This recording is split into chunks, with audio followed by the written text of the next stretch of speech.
আলহামদুলিল্লাহ আলহামদুলিল্লাহ ওয়াকাফা ওয়া সালামুন আলা ইবাদিহি আল্লাযীনা ইসতাফা আম্মা বা'দ আউযু বিল্লাহি মিনাশ শাইতানির রাজীম বিসমিল্লাহির রহমানির রহিম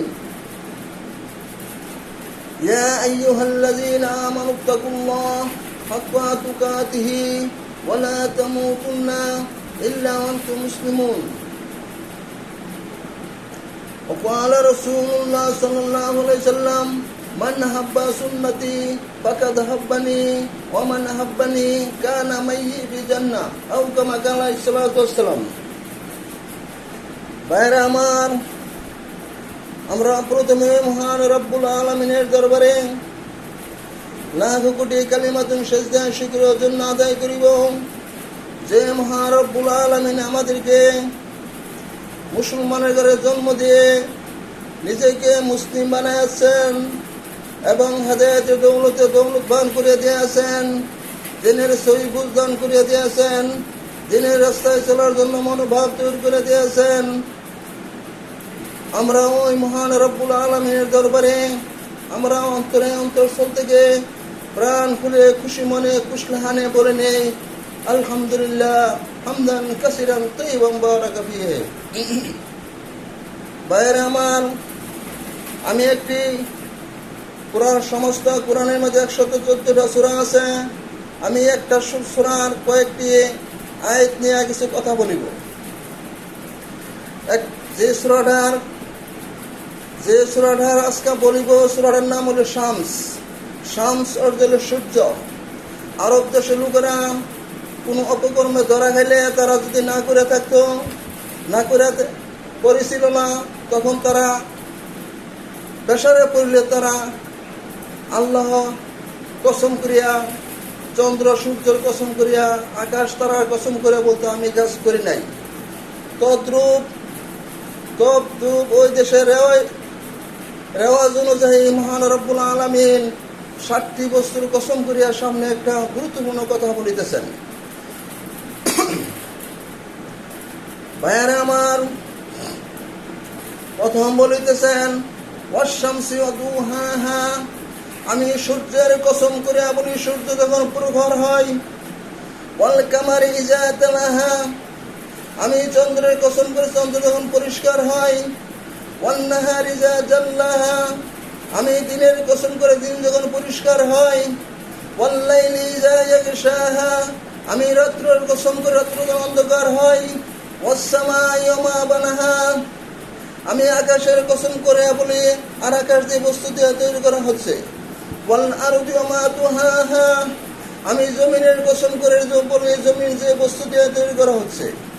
ওয়ান নাফসি ওয়া মা সাওয়াহা, আমি মানুষের আত্মার কসম করে বলি। এবং এই 60টি বৃহত্তম বস্তুর কসম করে সামনে মহান রব্বুল আলামিন যে কথাটুকু বলিব, ওই কথাটুকু হইল কাদ আফলাহা মান যাক্কাহা ওয়া কাদ খাবা মান দাসসাহা। আমি প্রত্যেকটা আদমের সন্তানকে এমন একটা বুদ্ধি, এমন একটা জ্ঞান দিয়া সৃষ্টি করিয়াছি, কোন কাজ করলাম এবং কোন কাজ অকল্যাণ, কোনটা বৈধ, কোনটা ন্যায়, কোনটা নিরাপদ, কোনটা বিপজ্জনক, একমাত্র আদমের সন্তানে বুঝতে পারে। ভাইয়েরা আমার, আবার অন্য আয়াতের মধ্যে মহান রব্বুল আলামিন বলিয়াছেন আমি জগতের মধ্যে 2টি দল সৃষ্টি করিয়াছি। একটি দলের নাম মহান রব্বুল আলামিন কোরআনের ভাষায় রাখিয়াছেন হিজবুল্লাহর দল। এই হিজবুল্লাহর দলে যদি কোনো মানুষে চলতে চায় তাহলে এটার গন্তব্যস্থান হইল জান্নাত। হিজবুল্লাহর দলে চলতে গেলে নিজের কোনো স্বাধীনতা নাই। আপনার ব্যক্তিগত জীবন থেকে নিয়ে আপনার পারিবারিক জীবন, আপনার সামাজিক জীবন, আপনার অর্থনৈতিক জীবন, আপনার রাজনীতি জীবন, আপনার যাবতীয় যত ধরনের জীবন ব্যবস্থা আছে, প্রত্যেকটা কাজ করাইতে গিয়া, করতে গিয়া, দেখতে গিয়া, দেখাইতে গিয়া, বলতে গিয়া, বলাইতে গিয়া কোরআন এবং সহিহ সুন্নাহ আপনি তালাশ করিতে হবে। আর হিজবুল্লাহ শয়তানের রাস্তায় যদি আপনি জিন্দেগি যাপন করিতে চান তাহলে মনে করিবেন আপনি যেভাবে ইচ্ছা সেভাবে চলতে পারিবেন। চলতে চলতে চলতে চলতে আপনি জাহান্নামের ভিতরে ঢুকে যাবেন। ভাইয়েরা আমার, মহান রব্বুল আলামিন আমাদেরকে দুটি রাস্তার জ্ঞান দান করিয়াছেন, দুটি রাস্তা দেখাই দিয়েছেন। এখন আপনারা বা আমাদের ইচ্ছা আমরা কোন রাস্তায় চলিব। ভাইয়েরা, কোরআন এবং হাদিস অনুযায়ী চলতে চান, তাহলে আল্লাহ রসুল বলিয়াছেন, আমার উম্মত, আল্লাহ রসুল জনাবে রাসূলুল্লাহ সাল্লাল্লাহু আলাইহি সাল্লাম বলিয়াছেন, জনাবে রাসূলুল্লাহ সাল্লাল্লাহু আলাইহি সাল্লাম বলিয়াছেন, বনি ইসরায়েল বংশের নবী মুসা আলাইহিস সালামের উম্মতের দলের ফেকরা ছিল 72টা, আমার উম্মতের দলের ফেকরা হবে 73টা। সব একটি ফেকরা জান্নাতে যাবে, বাকি 72টা জাহান্নামে যাবে। ভাইয়েরা আমার, এই 73টা দলের মধ্যে যে দলটা জান্নাতি ওই দলটার নাম হলো ফেকরায়ে নাজিয়া। ফেকরায়ে নাজিয়া যদি আপনি তালাশ করতে যান, আপনার সাধারণত এলেম দিয়ে আপনি খুঁজে বার করতে পারিবেন না।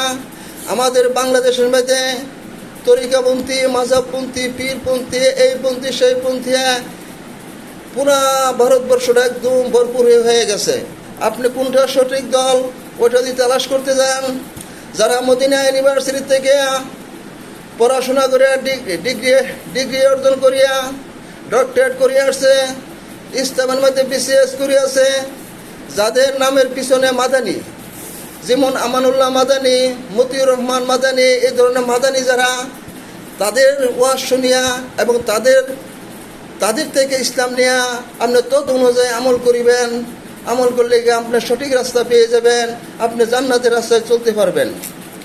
ভাইয়েরা আমার, আমাদের ভারতবর্ষে আজ থেকে প্রায় 30-40-50 বছর আগে আমরা দেখছি এদেশের মসজিদে যারা ইমামিতি করছে তারা একবার ইসলাম জানতো না। আমরা ইসলাম শিখিয়াছি না জানা লোকের কাছ থেকে। শুক্রবারে মসজিদে বসিয়া মনে যা চাই তাই বলিত, তাই আমরা শুনতাম, শুনে আমল করতাম। আর আল্লাহ রসুল জনাবে রাসূলুল্লাহ সাল্লাল্লাহু আলাইহি সাল্লাম বলে আছেন, আমার কথা যে ব্যক্তি একটা কম বেশ করে বলে সেই জন্য জাহান্নামের মধ্যে তার জন্য একটা ঘর বানায় নেয়। ভাইয়েরা আমার,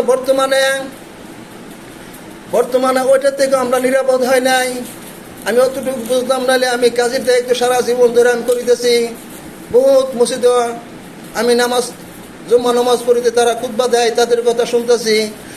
শতের মধ্যে অল্প কিছু লোক কোরআন হাদিস বুঝে, আর বেশিরভাগের লোকই বুঝে না। বুঝবে কীভাবে? কোরআনে হাফজ করে আয়েশা পরে ইমামিতি করতো, এবং কাফিয়া পরে আয়েশা পরে ইমামিতি করতো, সরজামিয়া পরে আয়েশা পরে ইমামিতি করতো, এবং নাওসরফ পরে আয়েশা পরে ইমামিতি করতো। তো তারা কীভাবে বুঝবো? কোন আমরা সঠিক ইসলাম দেখেন বাইরে। আমি আপনাদের সম্মুখে একটি কথা বলতে চাই, আপনার যদি মারাত্মক কোনো রোগ হয়, আপনি বাংলাদেশের সবচেয়ে বড় হসপিটাল, সবচেয়ে বড় ডাক্তারকে খুঁজেন। এর যদি আরও বড় মারাত্মক হয়, সিঙ্গাপুর মাউথ এলিজাবেথ হসপিটালে চলে যান।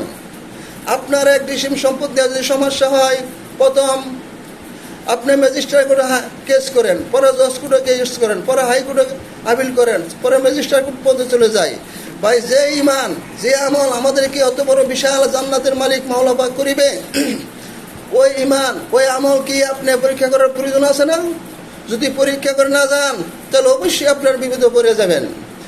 বাংলাদেশের মধ্যে অনেকগুলি দল আছে, এই ভারতবর্ষের মধ্যে অনেকগুলি দল আছে। এর মধ্যে সহি তরিকার দল আছে। সহি তরিকার দল যদি আপনি জানতে চান, বুঝতে চান, শিখতে চান, তত অনুযায়ী আমল করতে চান, আপনি যান মদিনা ইউনিভার্সিটিতে যারা ডক্টরেট করে আসছে তাদের ওয়াজ শুনেন, তাদের থিওরি মানেন, তাদেরকে ফলো করে চলেন। তাহলে আশা করি আপনারা ইনশাল্লাহ কোরআন এবং সহিহ হাদিস অনুযায়ী চলতে পারবেন, বুঝতে পারবেন, আমল করতে পারবেন। আশা করি জান্নাত আপনারা পেয়ে যাবেন। ভাইয়েরা আমার, যদি দুনিয়াতে গোলাম একবারে আসছেন, যদি ভুল করিয়া যান, ভুল করিয়া গেলে আপনি হালাক হয়ে যাবেন, ধ্বংস হয়ে যাবেন। আপনি জান্নাতের সার্টিফিকেট নিয়ে জান্নাত কামায়া দুনিয়াতে চলে যান, আপনার জীবনে কল্যাণ হবে, নাহলে আপনি ধ্বংস হয়ে যাবেন। ভাইয়েরা, এখন আপনারা বা আমরা দুনিয়াতে আসছি, দল তৈরি করেন না। দল আল্লাহ রসুল তৈরি করে দিয়ে গেছে। আল্লাহ কোরআনের পাখির মধ্যে দল তৈরি করে দিয়েছেন। এই যে আমাদের দেশের মধ্যে মাযহাবের একটা গণ্ডগোল, মাযহাব নিয়ে কত কিছু করে, মাযহাব ঠিক পাইলে মিথ্যা কথা বলতে বলে। ভাই, ইমাম আবু হানিফা রহমতুল্লাহ আলাইহি ইমাম শাফি রহমতুল্লাহ আলাই, ইমাম মালিক রহমতুল্লাহ আলাই, ইমাম আহমদ হাম্বল রহমতুল্লাহ আলাই, প্রত্যেকে চারি ইমাম এই কথায় বলে আছেন, আমাদের মতের পরে যদি আল্লাহ আল্লাহ রসুলের মত পাও, আমাদের মতরা একটা উঠলো মানে দেওয়ালের ওই পাশে ফেক দিয়ে ছেড়ে দাও। বাইরে আপনার যদি কোরআন এবং সহিহ হাদিস ফলো করেন, এই চারি ইমামের মত আপনার মানা হলো। আমি চারি ইমামকে আমি খারাপ বলি না, আমি কোনো খারাপ মন্তব্য করি না। আল্লাহ পাক যাদেরকে যাচাইকে আল্লাহ দান করো। বাইরে আপনারা চলিবেন কোরআন এবং হাদিস অনুযায়ী। আর খোলাফায়ে রাশিদিন যেভাবে জিন্দগি যাপন করছে, যেভাবে আল্লাহ রসুলকে ফলো করে চলছে, ওইভাবে আপনারা ফলো করে চলার চিন্তাধারা করবেন, ওই থিওরিতে আপনি জিন্দগি যাপন করিবেন। আমি আশা করি মরতে দেরি হইব, জান্নাতে ঢুকতে দেরি হবে না। ভাইয়েরা, কাওয়ার কথা শুনবেন না। আর বর্তমানে যে আমাদের দেশে ইমাম আছে, তাদের থেকে ইসলাম নেবেন না। ইমামরার মধ্যে বেশিরভাগই তারা অশিক্ষিত, অল্প শিক্ষিত, কম শিক্ষিত, তারা ইসলাম বোঝে না। আমাদের দেশ থেকে, আমাদের দেশের মধ্যে বড় বড় আলেম ওলামা তৈরি হচ্ছে, দহরা ভাস, মুক্তি ভাস, তাদের থেকে অনেক সময় মাঝে জিজ্ঞাসা করবেন। আর ওয়াজ শুনবেন, মদিনা ইউনিভার্সিটিতে যারা লেখাপড়া করে তাদের ওয়াজ শুনবেন, তাহলে আমি আশা করি আপনারা সঠিক তরিকা পেয়ে যাবেন। ভাইয়েরা আমার জীবনে অনেক ইমাম আমি খেদাইছি। আমি কোনো কার্য করে খেদাই নাই। আমি গেছি শুক্রবারে বিবাহ বাড়াইতাম, যে এলাকাত গেছি বিয়ে বাড়াইতাম, ওই এলাকা শুক্রবারে বসিয়া আমি ওই ইমাম সাহেবের বয়ান শুনছি। শোনার পরে চাই যে কোরআনের আয়াতের অপব্যাখ্যা করে, হাদিসের অপব্যাখ্যা করে, ভুল কথা বলে। পরে নামাজের পর ইমাম সাহেবকে ধরছি, হুজুর আপনি কি এই কামটা করলেন? কি এই আয়াতের ব্যাখ্যা তো এটা না, এই আয়াতের তর্জমা তো এটা না, এই হাদিসের তর্জমা তো এটা না। আপনি যে কথা বলছেন 100-র মধ্যে 70টি ভুল বলছেন। আল্লাহ রসুল তো বলছে, একটি কথা যদি আমার মধ্যে কম বেশ করে বলে, ওই ব্যক্তি যেন জাহান্নামে একটা ঘর বানায় নেয়। আপনি অতগুলি কথা ধরেন, আপনি মিথ্যা বলছেন, আপনি এখন কি করা? এরপর আমার কাছে বলছে, কাজী সাহেব এখন আমরা কি করতে পারি? চালাইকে অটো রিক্সা কিনে অটো রিক্সা চালা জিন্দগি যাপন করেন, এই ইমামিতে করতে আসছেন নাকি জাহান্নাম কিনতে আসছেন? আপনি একা গুনাহ করে আল্লাহ আপনি মাফ করে দিব। আপনার কথায় মহল্লার প্রত্যেকটা লোকে ফলো করে। এই মহল্লার মধ্যে অনেক আলেম আছে, তাদের কথা আপনি মানে না, ফলো করে না, আপনার কথা ফলো করে।